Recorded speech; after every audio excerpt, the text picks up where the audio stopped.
Hello students, देखिए हम next topic की बात करें तो जो हमारा नेक्स्ट टॉपिक है वो है सोल्ट्स। अब सोल्ट्स होता क्या है ये आप पढ़ चुके हैं, क्योंकि आपने पढ़ी थी reaction of acids with basis and the reaction of basis with acids. जब आपने वो टॉपिक पढ़ा तो उस टॉपिक में आपने ये देखा कि जो सोल्ट्स होते हैं वो क्या होते हैं। तो उस टॉपिक में हमने ये देखा था कि जब एसिड बेस के साथ रिएक्शन करते हैं तो एक सोल्ट बनता है प्लस क्या बनता है, वाटर। और जब बेस एसिड के साथ रिएक्शन करते हैं तब भी सोल्ट प्लस वाटर बनता है और उस रिएक्शन को नाम दिया जाता है न्यूट्रलाइजेशन रिएक्शन। तो देखिए मैं सोल्ट की डेफिनेशन क्या दूंगा, मैं बोलूँगा salt is an ionic compounds which contains a positive ion. Cation बोलते हैं पॉजिटिव आयन को। Then hydrogen ion means other hydrogen ion से अलग उसके पास एक कैटायन होगा एंड ए नेगेटिव आयन, एक नेगेटिव आयन होगा जिसको एनायन बोलेंगे other than hydroxyl ion, hydroxyl ion से अलग। या हम बोल सकते हैं salt is a compound, salt एक कंपाउंड होगा formed by complete neutralisation of base, formed by complete neutralisation of base. यानी जब एसिड की कंप्लीट न्यूट्रलाइजेशन होगी किससे, बेस से, तब आपका क्या बनेगा, सोल्ट। देखिए salt is a compound formed by complete neutralisation of a base by acid और एसिड बाय ए बेस। यानी जब भी एसिड और बेस की रिएक्शन होगी तो हमेशा आपका सोल्ट प्लस वाटर इसकी फॉर्मेशन होगी। देखिए एसिड प्लस बेस, आपका एसिड क्या है HCl, बेस क्या है NaOH। तो एसिड और बेस की रिएक्शन होगी तो क्या बनेगा, सोल्ट। तो देखिए क्या बनेगा, salt NaCl and water H2। अब ये फॉर्मेशन होती कैसे है, हमें इस फॉर्मेशन को देखना है। देखिए मैंने यहाँ पर ले लिया HCl, मैंने क्या ले लिया बेटे, HCl की रिएक्शन करा दी मैंने सोडियम हाइड्रोक्साइड से। किससे करा दी, सोडियम हाइड्रोक्साइड से। तो HCl you know H positive and Cl negative में डिसोशिएट होता है और sodium hydroxide Na positive and OH negative ions में डिसोशिएट होता है। अब Cl नेगेटिव आयन किससे कंबाइन हो जाएगा, Na पॉजिटिव आयन से, और ये हमें क्या दे देगा, NaCl। और H पॉजिटिव कंबाइन हो जाएगा किससे, OH नेगेटिव आयन से, और ये हमें बेटे क्या दे देगा, H2O। तो यहाँ पर जो NaCl बना इसी को बोला जाता है सोल्ट, और पानी तो पानी है ही, इसी को क्या बोला जाता है, वाटर। तो ये जो आपका बना एसिड और बेस की रिएक्शन के बाद, इस रिएक्शन को ही बोला जाता है neutralisation reaction.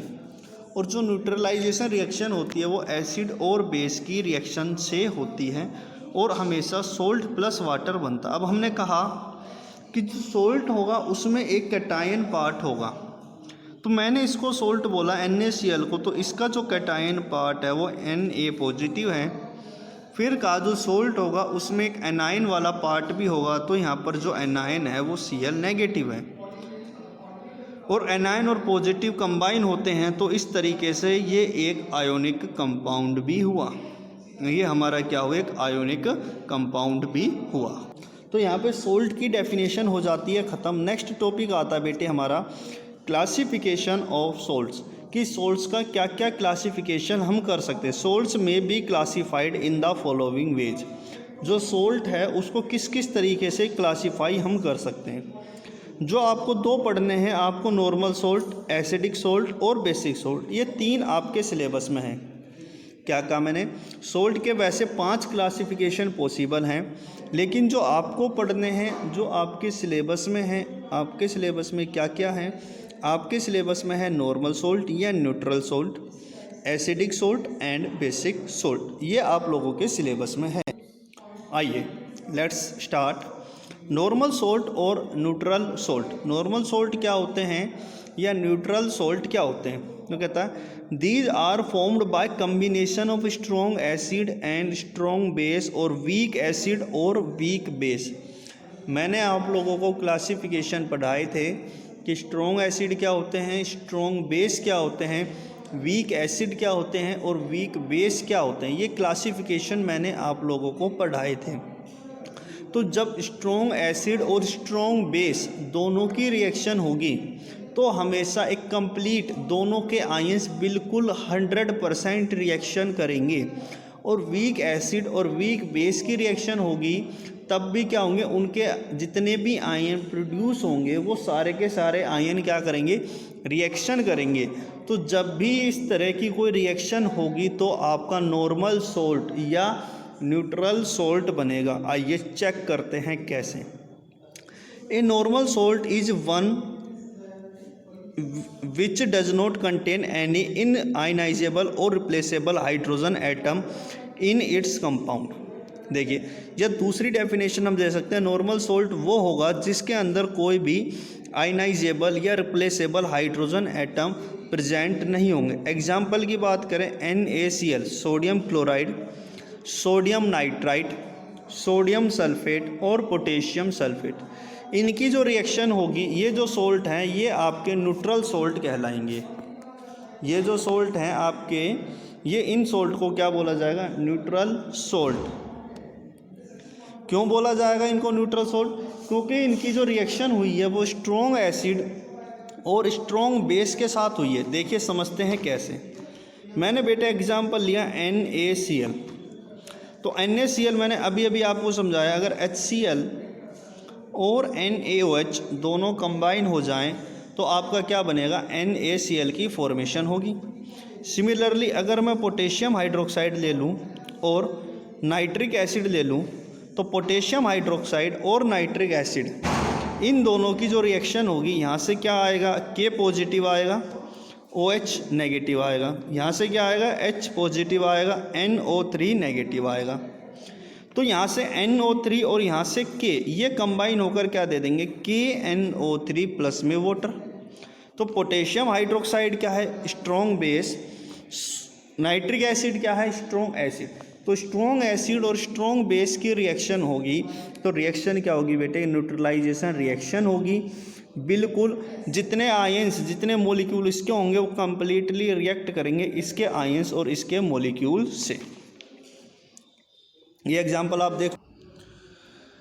Next is acidic salt. Acidic salt, तो देखिए एसिडिक सोल्ट से हमें नेम से पता लग रहा है कि एसिडिक सोल्ट क्या होंगे, यानी सोल्ट बनने के बाद भी जिनके अंदर एसिडिक नेचर होगा उनको क्या बोलेंगे, acidic salt.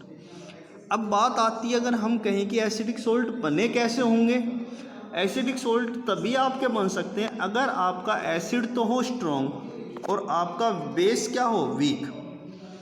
If your acid is strong and your base is weak, अगर एसिड स्ट्रॉन्ग है और बेस क्या है, वीक है, तभी तो उनकी कंप्लीट रिएक्शन नहीं होगी। तभी बेटा क्या होगा, उनकी कंप्लीट रिएक्शन नहीं होगी। और अगर उनकी कंप्लीट रिएक्शन नहीं होगी तो स्ट्रॉन्ग पार्ट जो भी होगा वो अपना इफेक्ट शो करेगा। तो वहाँ पर जो सोल्ट बनेंगे उनको क्या बोला जाएगा, एसिडिक सोल्ट। देखिए कैसे। Acidic salt, these salts are formed by the combination of strong acid with weak base. ये जो सोल्ट बनते हैं वो कम्बिनेशन से बनते हैं, स्ट्रॉन्ग एसिड और वीक बेस के कम्बिनेशन से बनते। Their solution have pH less than 7। हम जानते हैं pH स्केल, मैंने आप लोगों को पढ़ाया है। तो pH स्केल में मैंने एक बात समझाई है कि अगर pH 7 से कम होती है तो उसको बोला जाता है एसिड। अब ये सोल्ट क्या है, एसिडिक सोल्ट हैं। तो अगर इनकी pH वैल्यू मेजर की जाएगी तो pH वैल्यू मेजर करने पर ये देखा जाएगा कि जो pH की वैल्यू वो क्या है, 7 से कम है। और acidic salt is one which contain replaceable hydrogen atom in its molecule. या जो एसिडिक सोल्ट होगा वो होगा जिसमें रिप्लेसेबल हाइड्रोजन एटम प्रेजेंट होते हैं। इस डेफिनेशन को आप छोड़ दीजिए, केवल इसको कीजिए। उसके बाद देखिए third, basic salt. Basic salt क्या होंगे बेटे, अगर आपका बेस होगा स्ट्रॉन्ग और एसिड क्या होगा, वीक, तो उनकी जो रिएक्शन होगी कंप्लीट रिएक्शन नहीं हो पाएगी, इसलिए उसको क्या बोला जाएगा, बेसिक सोल्ट उसको बोला जाएगा। देखिए, These salt are formed by combination of strong bases with weak acid। अगर बेस है स्ट्रॉन्ग और एसिड है वीक, तो कंप्लीट रिएक्शन नहीं होगी। और एसिड स्ट्रॉन्ग होने से जो उसका नेचर है वो कैसा हो जाएगा, बेसिक नेचर हो जाएगा। Their solution have pH greater than 7। तो हमें पता है कि जो भी बेसिक सोल्ट होते हैं उनकी पीएच क्या होती है, 7 से ज़्यादा होती है। एग्जाम्पल सोडियम कार्बोनेट और सोडियम एसीटेट। एग्जाम्पल क्या हो जाएंगे, सोडियम कार्बोनेट और सोडियम एसीटेट।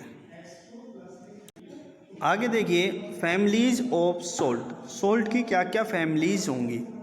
देखिए salt having same positive ions और same negative ions are said to belong to same family.